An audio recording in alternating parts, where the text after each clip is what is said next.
Unintuitively enough, the Archie Sonic comic started out not with issue 1, but with the Sonic Miniseries.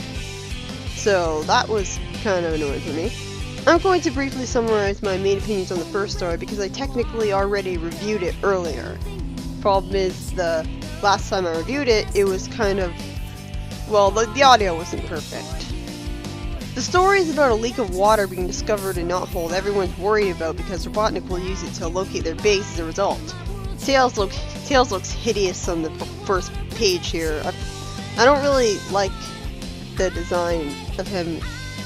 At least it's only really that look that's really terrible. The rest of the comic, he looks alright.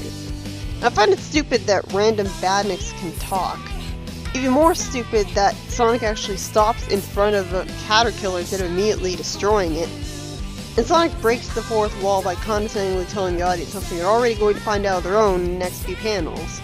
Tails looks like an idiot from trying to imitate Sonic and tripping for absolutely no reason, being characterized as the cute bumbling idiot of the group. Something I find pretty disturbing considering Tails was always canonically a genius in Sonic 2.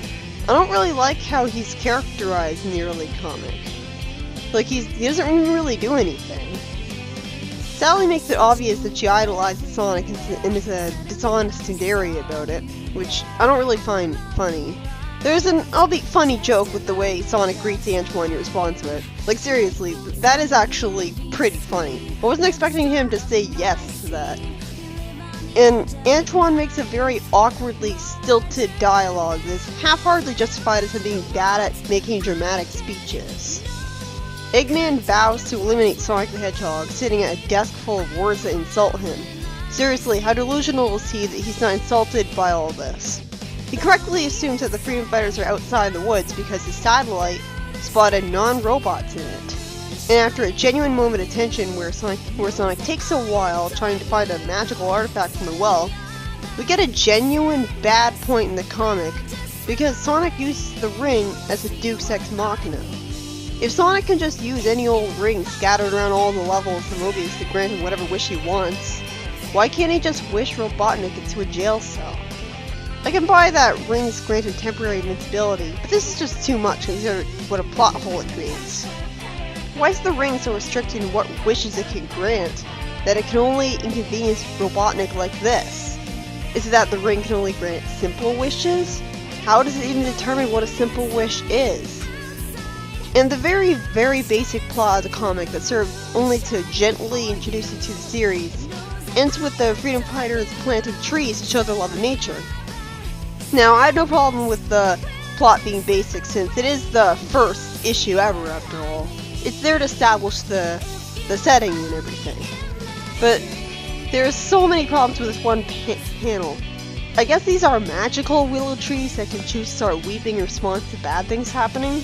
It is a magical world after all, I guess I can accept that.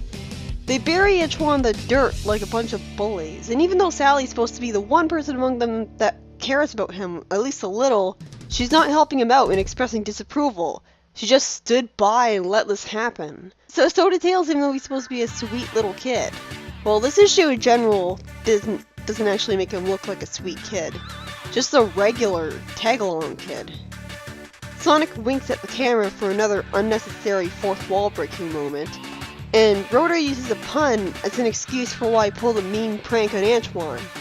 Granted, I get it, Antoine at this point in the comics is as likable as a block of wood, but his friends are still being bullies to him, and it doesn't make them look sympathetic.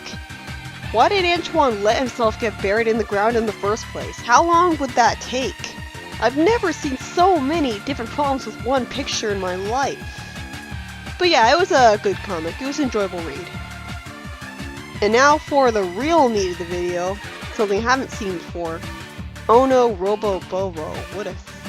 That's a silly title. That kind of goes without saying though, since the start of the Archie Sonic comic had its tone more based on what Sad AM's tone was originally supposed to be. A comedy aimed purely at kids. This means that so many of the comic's issues have silly titles that stopping to point out every single time would be redundant. Anyway, this issue is very important and an excellent way to introduce the comic in theory, because it's all about explaining why Mobius became such a dark and edgy dystopia. I could do without Sonic patronizing the audience by breaking the fourth wall at the start, though. But since everyone in Mobius at that point in time must already know why it went to shit, I suppose they didn't feel like they had a choice. Who else could he tell the story to? You don't necessarily have to have the story's framing device be Sonic telling the audience the origin of Mobius' downfall, though. You could have just started the story and have the story speak for itself. I mean, you could have narration at the very top of the start telling you that it takes place in the past, so the audience wouldn't be confused. So, apparently Mobius used to be a pretty fine world, and Sonic lived a pretty casual life for a teenager with his uncle making up chili dogs. Where are his parents at this point in time? Is he being raised by his uncle? I guess we'll find out. My first thought seeing this panel is that some may find it weird that this world contains both anthropomorphic talking animals and regular dogs. But then again, in the real world, humans came from apes, and yet we still have apes around, so I guess it's a similar situation here. There could still be regular dogs as well as anthro dogs. It's not like all the regular dogs all mutated to anthros at the same time. Well, like a small group of them did, leaving two separate species. So ultimately, I'm kind of fine with Sonic having a regular dog. It makes him more likable and relatable as a character. And a more normal person than a Gary Stu superhero. My only real problem with this panel is how Uncle Chuck looks. As someone who didn't grow up with the old Sonic cartoons or comics, he looks to me like a lazy Sonic original character. Like they just took Sonic and gave him big white eyebrows and a mustache. Now I have no doubt that he's a nice, friendly person and a great character as a result. I like how he humanizes Sonic by giving him a loving family member, which makes him more relatable and believable as a character. And ultimately, that's all that matters. But just looking at him, he definitely has a better design in his robot form, because this is just lazy. And I can't help but be distracted by it. I know there's family resemblance, but this is just ridiculous. At least make him a little taller so I can buy that he's an adult. The next panel is actually really clever and shows that maybe the writer has thought more deeply about the franchise than you'd expect. Because he actually realized that if someone really could run at the speed of sound, the friction along the ground would ruin their shoes. So it makes perfect sense that Sonic would have to get special shoes that don't have that problem. It's great that they explained this away so early on. It shows passion. So is Uncle Chuck a gadgeteer genius on the level of Rotor or something? Did he use the magic of the Chaos Emeralds or something to achieve such an impossible feat? I guess so. And then Sonic talks to his dog about his uncle being an inventor as if he didn't already know that. So did he just get that dog or what? It feels like an awkward, forced way of explaining to the audience something that's already been made blatantly obvious the minute it was revealed that Chuck made magic shoes. Also, believing that this new Sonic lookalike character is not only an inventor, but also the greatest chili dog maker on the planet, and Sonic's uncle is kind of stretching it a bit.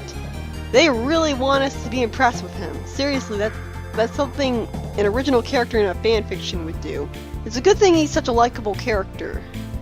So, Chuck tells Sonic to deliver some chili dogs. 200 of them. First off, I just realized there's another problem. How would they have enough ingredients to make 200 chili dogs in that tiny little stand? But yeah, my other problems. First off, some of them would go cold. In fact, almost all of them would in the time it would take to make 200 chili dogs. So we're expected to believe that not only does Uncle Chuck have magical action friction shoemaking technology, but that he can also prevent all these chili dogs from getting cold before they reach their customers. Okay, whatever, comic. I can easily believe he's using some magical gem to cast a spell to let this happen. Like a shard of a Chaos Emerald or something. What I have a much harder time believing is that Sonic was able to carry 200 chili dogs at once and run over to the customers supposedly waiting for him, when they'd no doubt be in front of his eyes, making him unable to see where he's running, so he'd inevitably crash into something. Not to mention all those hot dogs would topple over and fall out of his hands and onto the ground, contaminating them. That's where I call bullshit. Anyways, it turns out the person ordering 200 chili dogs was just a clever ploy by Robotnik to make Sonic go away so he can roboticize his uncle. Because I guess he knows that Sonic would be able to defend him from him if he was actually there. Why his uncle specifically? If he's the first one to be roboticized, I'm assuming, why him first? Come to think of it, it's probably just to spite Sonic because he's related to him. Sonic complains about how pollution-filled factories are springing up recently, as if this was the first time he's ever heard of a factory that causes pollution before. This is all setting up the fact that Robotnik is just now starting to take advantage of his robots to be a jerk and building factories with no regard to whether they pollute the area he needs to live or not. Seriously, unless he doesn't require oxygen, his level of pollution is just plain stupid. It makes sense on a meta level, considering the classic era of Sonic's arbitrary, pretentious nature versus technology message at the time. I guess it distinguished itself more from Mario by having a lesson to it. But you'd think if Eggman was a genius, he'd know better than to poison his own oxygen supply. Destroying his own planet is going to turn south on him eventually. Also, I apologize if you get annoyed by me calling him Eggman constantly, as that's simply the era I was born in. I don't know him as Robotnik, I know him as Eggman, as silly a name as that is. I'll try to say Robotnik most of the time. So, let me guess. Sonic runs home to find Chuck's gone, finds out he's a robot now and says, "You bastard!" And the comic ends. Well, I was right, excluding the cursing part. Why is he not surprised at seeing a robot chicken as his customer? Is he too stupid to realize he's a robot? This seems out of character. Sonic also complains about Robotnik's factory being smelly. Can't Robotnik smell it too? You'd think that since any human ever would hate the smell of pollution due to biology and stuff, because since, you know, your body has to know that it's bad for you, so it would make you hate the smell. Robotnik would hate pollution from the smell alone, so either he doesn't care because he stays away from the bad smells and it's not his problem, or he somehow relishes in it. Maybe because he altered his biology to somehow make that be the case. I really like the way Sonic talks in this panel. He calls Robotnik a bozo, an insult that his evil twin would later use trying to get some money. And I find that charming. It shows off that he's an anti-hero. He has an attitude, edge. He talks kind of like a gangster with that, I guess. I can imagine if Scourge had been in the same situation, he would have said the exact same lines. I also find it charming how he complains that not only did Robotnik kidnap his loved ones, but he also owes them for the 200 chili dogs. The next line, Robotnik, is pretty bad though. See, this is why I prefer Eggman. At least Eggman isn't literally a toilet humor joke. Well, let's say but, and that makes it funny. He meets up with Princess Sally and somehow doesn't recognize a world-famous royal figure, which is insulting to the audience's intelligence. I mean, the only way I could think of it making sense is that not everyone's going to recognize, like, say, the Queen of England, or... But yeah, the problem with that, though, is that Sally lives really close. In fact, I'm pretty sure she literally is the princess of the kingdom Sonic lives in right now. There's not recognizing a royal figure from another country, and there's not recognizing the royal figure of the country you're living in. And plus, Sonic doesn't really seem to be that surprised and honored and stuff that he's even talking to a princess at all, although I guess that's just his informal nature kicking in. She teams up with Sonic because her father has already been kidnapped, and shows that she's a smart, responsible one in an establishing character moment by preventing Sonic from running out in front of a bunch of buzz bombers. Sonic finds a rally of brainwashed, roboticized people who look really weird. Seriously, they don't look like how they should later in the comic. And creates a tornado with his super speed, showing a very creative and clever use of his powers, both for Sonic and from a writer's standpoint. Of course he'd be able to do this with Sonic speed. He even literally does it in Sonic Heroes. And then because he's disturbed by the roboticized people and wants to save them and his loved ones, Sonic agrees to join the freedom fighters that Sally organized. I don't know how recently her father was kidnapped, but if it was really recent, like as recent as Uncle Chuck's kidnapping recent, I find the idea that she organized the group together so fast really ridiculous unless they were already her close friends. But that's a nitpick. The first story, Don't Cry, like both of these stories were written by Michael Gallagher, and they're both an enjoyable read, with the second one having only a few plot holes as a problem. Well, probably because it was so short. Like, I'm gonna find a bunch of nitpicks and like, this is weird to me in these comics. But generally, I'm still gonna find them an enjoyable read unless I actively point out otherwise.